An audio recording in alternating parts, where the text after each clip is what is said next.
आया था ऑर्डर, तब उन्होंने किया, वो तो कभी नहीं करते थे। तो आप क्यों ट्रैक बदल के चंद्रशेखर के पीछे आके खड़े हो रहे हैं? आप तो कभी आंदोलन नहीं करते थे, आपके लोग सड़कों पे निकलते थे, अब क्यों किया पिछले 2 साल में? क्योंकि जिस फॉर्मूले से हम काम कर रहे हैं उस फॉर्मूले से लोगों के अंदर विश्वास बढ़ रहा है, और हम वो काम कर रहे हैं जिससे लोगों का विश्वास बढ़ रहा है। लोकतंत्र में जब लोगों का विश्वास बढ़ेगा, लोग आपसे उम्मीद करेंगे, तभी तो आप ताकतवर होंगे। देखिए, आपने अपने शब्दों में बता दिया कि मायावती जी आप में क्या अंतर और क्यों आपको साथ नहीं ले रही है। आपने अब बात कही एक सवाल में कि बाबा साहब और काशीराम जी, देखो काशी, आपको नहीं पता क्या? आपको नहीं पता, आपने रिसर्च आप मुझ पे किया, काशीराम साहब जेल गए। काशीराम साहब जेल गए, उन्होंने आंदोलन किए, उन्होंने मंडल कमीशन के लिए यहाँ बोट क्लब पे 40 दिन से ज्यादा धरना किया था। मैं तो उनसे सीख ले रहा हूँ। उन्होंने शराब भट्टी बंद कराने के लिए उन्होंने आंदोलन किया, जेल में रहे, मैं तो उनसे सीख ले रहा हूँ। उनके नेता अगर भूल गए तो मैं क्या करूँ?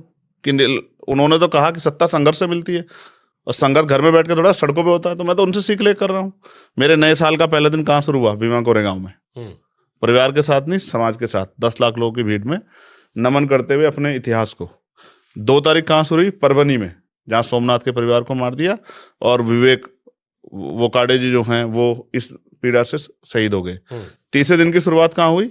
अब मैं शाम के समय आपके पास बैठा हूँ, लेकिन मैं गया बागपत के परिवार से मिलने के लिए, जहाँ एक परिवार पे हमला हुआ, जहाँ महिलाओं को चोट लगी, जो मेरा इंतजार देख रही थी, और जहाँ एक लड़के ने पार्लियामेंट के सामने सुसाइड कर लिया क्योंकि उसको न्याय नहीं मिल रहा था। चौथे दिन की शुरुआत कहाँ होगी? मैं कानपुर जाऊँगा, उरई।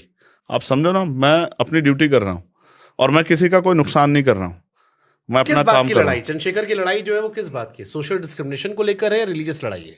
नहीं, रिलीजियस पे मेरा कोई लड़ाई किससे है ही नहीं है। मैं इस पे कोई बहुत कभी सुनना, मैं मीडिया पे बात करता हूँ और मैं एक लाइन इसको नकार देता हूँ। मैं कहता हूँ कि ये आदमी का व्यक्तिगत है, कोई किसी जाति में पैदा हो, किसी धर्म में पैदा हो के अपना धर्म बाद में बदल सकता है। तो रिलीजियस पे मैं कभी कोई बहस नहीं करता। हाँ, सोशल डिस्क्रिमिनेशन ये अब तो बंद होना चाहिए। देखो संविधान क्या कहता है, संविधान का आर्टिकल 14, 15, 16, 17, 19 और 51 तक, जहां तक आपकी ड्यूटी स्टार्ट नहीं होती, वो आपको, वो हर तरह की गैर बराबरी को नकारते हैं। तो आपका रिलीजन क्या है?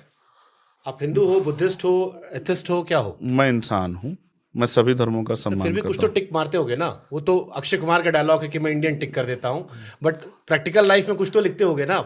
एक्टर में और वर्कर में फर्क होता है। आपका स्टाइल पॉलिटिक्स का एक्टर वाला ही है। जैसे अरविंद आपके केजरीवाल देखने के चश्मा है, मैं क्या कर अरे आपके ऊपर पिक्चर ही बनी है, हमने देखी है। ये अलग बात है कि उसमें हीरो मर गया था, आप जिंदा हो।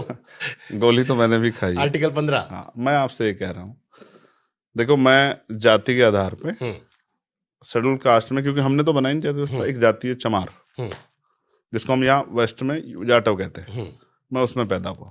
एक बात, हिंदू। अब हाँ, वो भी उसमें ही है। दूसरी बात, हिंदू उसमें कहने में क्या अफसोस?